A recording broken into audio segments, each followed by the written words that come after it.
Fala rapaziada, tudo bem com vocês? Trazendo mais um vídeo aqui e a pergunta é o seguinte: o Fluminense está jogando mais que o Botafogo?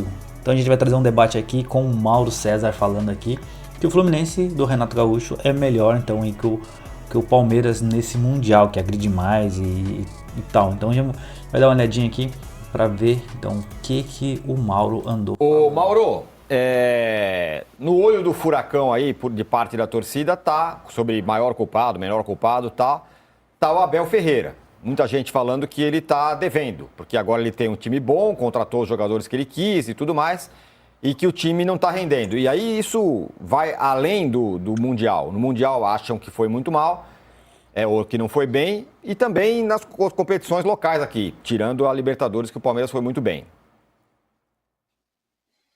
Eu acho que a gente tem que deixar assim claro que criticar um técnico não significa pedir sua demissão, muito pelo contrário.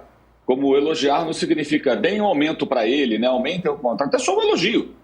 Se vai aumentar o salário, se vai esticar o contrato, se vai demitir, é decisão do dirigente. Acho que nem cabe a jornalista ficar falando demite o contrato, né? A gente faz uma análise e dá opinião. O trabalho dele é ruim nesse momento. É ruim nesse momento. E acho que qualquer técnico pode ser criticado, sim. Se fosse assim, o Muricy treinaria o São Paulo até hoje, né? Porque ele foi tricampeão brasileiro. Ganhou de forma consecutiva. E o São Paulo depois abriu mão dele em 2009 porque o time ia mal na Libertadores. Foi eliminado pelo Cruzeiro, aquela coisa toda. E foi embora o Muricy. Foi ganhar títulos, inclusive, em outros clubes. No caso, no Fluminense e no Santos. Títulos importantes. Então, o trabalho dele hoje é ruim. Deixa a desejar. O Palmeiras é um time que cria muito pouco. É uma dificuldade crônica para fazer os gols. Os jogadores têm sua parcela de responsabilidade? Tem. Mas o técnico também tem. Ou ele só ganha glórias quando vai tudo bem. Quando vai vencendo, nossa, tem plano, tem isso, tem aquilo, maravilhoso, sensacional, maior da história, intocável, não pode mexer, não pode falar. Aí quando vai mal, ele não tem nenhuma responsabilidade. Como é que funciona isso? É óbvio que tem. O Palmeiras foi um time mais arrojado contra o Botafogo. Hoje eu tenho uma dúvida real. Não sei qual a resposta. O Palmeiras foi arrojado porque ele foi arrojado, ou o Palmeiras foi arrojado porque o Botafogo foi covardado, jogou de forma covardada. O Botafogo recuou para jogar como se fosse contra o PSG. Custou o emprego do Renato Paiva, que acho até um exagero, mas acho também que as críticas do Renato Paiva, não que ele tivesse que ser mandado embora por isso, elas foram pertinentes, inclusive eu as fiz. Mas o Palmeiras contra o Chelsea ele é melhor que o Palmeiras. Mas o Chelsea é um time que dá para enfrentar de uma forma um pouco mais franca. Você vai se expor um pouco mais, você vai ameaçar um pouco mais também. Primeiro tempo, o Palmeiras só se defendeu, tomou o gol, continuou marcando no seu campo. Segundo tempo, o Estevão tirou um coelho da cartola. O Palmeiras melhorou um pouco, mas não tinha criado tantas oportunidades. Aí o Estevão faz um gol incrível. Aliás, ele foi o único dos palmeirenses em campo que saiu-se bem naquela noite, porque ele deixou para o técnico, seu novo técnico, agora é o Maresca, e os seus colegas de time, uma clara impressão de que ele é um jogador especial e que ele pode agregar à equipe do Chelsea, a qual ele vai se integrar agora nas próximas semanas. Então, o Palmeiras empata o jogo. Eu pensei, na hora, sinceramente, falei, vai fazer igual o Flamengo fez contra o próprio Chelsea. O Bruno Henrique entra, empata o jogo, o Flamengo pressiona, vira e depois amplia. Não, o Palmeiras não fez isso, o Palmeiras voltou a marcar no seu campo. Gente, o Chelsea rondou a área do Palmeiras muito tempo. Circulação de bola perto da área, o tempo de uma hora acontece, por virtude de um jogador, por falha de um goleiro, que já tinha feito defesas e fez mais uma difícil depois, que a bola ainda bateu na trave. O Chelsea teve 2 claras chances de gol nos instantes finais e o Palmeiras nenhuma, nem aquele último suspiro, aquela pressão quando joga no Allianz. A torcida do Palmeiras estava lá, do lado para onde atacava o time. O Palmeiras fez um mau campeonato, uma má competição. A exceção foi realmente o Porto em alguns momentos, mas não fez o gol, e contra o Botafogo foi superior, foi um alento para o torcedor, criou uma expectativa positiva. E hoje eu tenho essa dúvida, se foi realmente o Palmeiras o protagonista ou se o Botafogo falou, vem, fica com você, eu vou ficar aqui me defendendo, e o Palmeiras aí foi para cima. E mesmo assim, gente, com todo o poderio ofensivo, ótimos jogadores e tudo mais, só fez o gol no 100º minuto de bola rolando, na prorrogação. Demorou uma eternidade, 18 finalizações, né? O que é um problema que a gente critica de outros times também, quando cria e não faz o gol. Isso também é responsabilidade dos jogadores, mas o técnico monta a estrutura. O que o Danilo falou do Vitor Roque, eu concordo. O Vitor Roque até agora não disse o que foi fazendo o Palmeiras. Mas ele não vai resolver tudo sozinho. Ele não vai pegar a bola no meio campo para arrancar até dentro do... Esse aqui eu preciso comentar, né, rapaziada? O Vitor Roque, pra mim, é a maior mentira que surgiu nesses últimos tempos aí, cara. Pra mim, na minha opinião, fraquíssimo demais. Não tem lógica pagar tanto dinheiro nele assim, mano. Pra mim, essa é a minha opinião, né? Fraco. Do gol. E de fato ele fica muito sacrificado. Isso é um fato. O Robson Crusoe ali, é isolado, tá perdido ali no meio. Aí é muito difícil, quase impossível. Vai fazer o quê? Vamos circunstancialmente para fazer o gol, mas a chance é pequena para o rapaz. E ele carrega aquela etiqueta de preço aqui presa aqui no ombro aqui de 25 milhões de euros. Ele corre carregando esse saco de dinheiro com ele. A expectativa é que ele resolva, mas o time não ajuda porque a estratégia do time não tem ousadia. O Palmeiras não ousa, o Palmeiras mudou o patamar do seu elenco. Então, Felipe Anderson não joga bem, o Veiga não joga bem. Será que a culpa é só dos jogadores? Porque, gente, uma coisa é o seguinte, o jogador vai mal num time que funciona. O técnico montou uma boa equipe, as coisas estão funcionando e aquele cara está marchando no ritmo diferente dos demais. Ok, uma crítica pontual. Mas quando as coisas no time não vão bem, até que ponto a culpa é da estratégia, da forma de treinar, da forma de trabalhar, da forma de colocar em campo? E pode-se sim criticar a comissão técnica do Palmeiras. Não é preciso pedir licença, não é preciso pedir desculpa, não é preciso falar mais nada. Como pode-se elogiar? Os elogios se acumularam, foram empilhados, tá?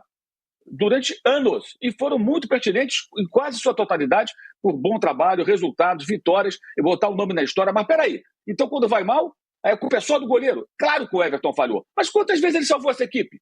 Justamente por essa proposta de jogo, justamente por isso. E nesse jogo ele fez defesas também. Então criticar o Everton, pertinente, ok, faz sentido, mas não recortar, botar um rótulo de culpado, não é como eu vejo assim, em alguns momentos, para preservar a comissão técnica. Não, a responsabilidade é do Everton, mas acho que ela é maior da comissão técnica, que faz com que o adversário perigoso fique o tempo todo rondando a sua área e o time não sai, não marca alto. O Renato Portaluppi está fazendo o Fluminense jogar mais ofensivamente do que a comissão técnica do Palmeiras faz com o Abel, com o Palmeiras. Eu falo não só o nome do Abel, da comissão técnica, porque é um grupo, né? Tanto quando um sai, o outro é expulso do lugar, essa coisa toda. Então, é uma comissão técnica. Uma boa discussão, Juca e Trajano, né? O trabalho do Abel. Não, né? Sem dúvida nenhuma, ele foi mal. Ele foi mal nesse Mundial. O Palmeiras deu todas as condições para que fosse bem, né? O Danilo é testemunha disso.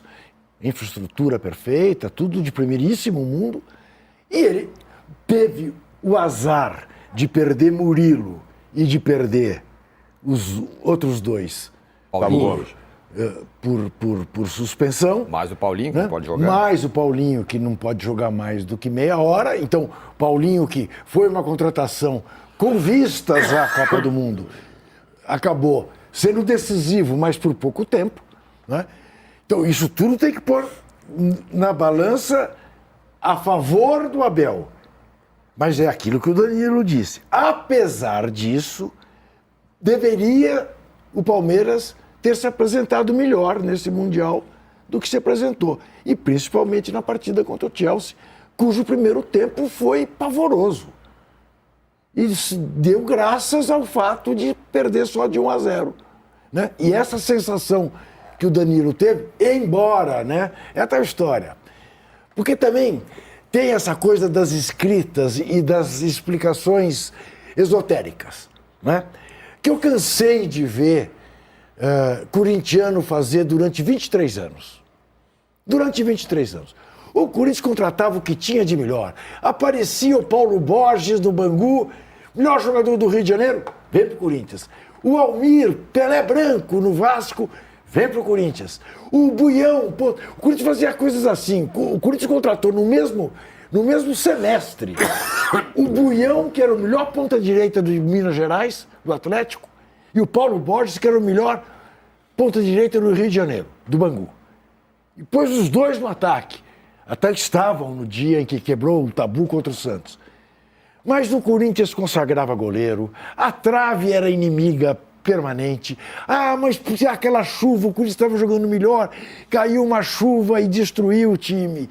Aí morre o Lidu e o Eduardo, o Corinthians liderando, aí o elenco se abate, o Corinthians perde o título. As explicações eram todas, contrata psiquiatra para cuidar do time.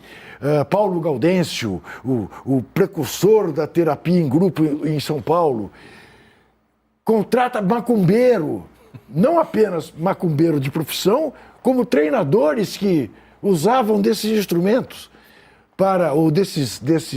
dessas ferramentas para tentar ganhar o título. Até o dia que ganhou. Ganhou e a partir daí começou a ganhar tudo, né? Vai acontecer igual com o Palmeiras. Mas veja, o Palmeiras jogou muito pior que o Chelsea. O Chelsea fez um gol faltando 3 minutos. Que nem o pênalti que decidiu o campeonato que nem o gol na prorrogação que decidiu o campeonato contra o mesmo Chelsea e que evitou a ida para os pênaltis. Sabe lá o que aconteceria? Aconteceu agora. 3 minutos antes de ir para a prorrogação. O Everton falha. E aí que eu digo, somos os azares, né? A zica, né? Vem o Courtois no dia seguinte e faz aquela defesa no último minuto, né? Que lembra até o que o Everton deveria ter feito, né? Que o que faz o Courtois? Primeiro o braço e depois sai do chão e pega a bola, né? E o Everton não teve essa explicação que ele estava com o joelho no chão e que por causa disso não deu para fazer. Desde quando com o joelho no chão não dá para... voltando a botar toda a responsabilidade. Rapaziada, então aí vocês podem ver que o Flamengo não, né? O Palmeiras tá sendo o vexame desse Mundial, né, cara? Crítica em cima de crítica do time inteiro, do Abel também. Então, e no vídeo anterior que a gente fez, eles estavam dando risadinha achando que tava tudo bem, né, cara? Mas a imprensa está massacrando todo o time do Palmeiras, Abel, Leila, todo mundo, né, rapaziada? Então, digamos que o Palmeiras está sendo a vergonha por tudo que o clube representa, né, o tamanho dele, que vem ganhando tudo nos últimos tempos. Então, ele sendo aí um momento de crítica em cima do Palmeiras. Mas diz nos comentários aí pra gente o que você acha. Vocês acham que eles estão certos, que eles não estão certos? O que você acha dessa eliminação? Se ele mereceu essa eliminação ou não, beleza? Então deixa nos comentários. Esse foi o vídeo, deixa o like, se inscreve no canal e a gente se vê no próximo, rapaziada. Valeu!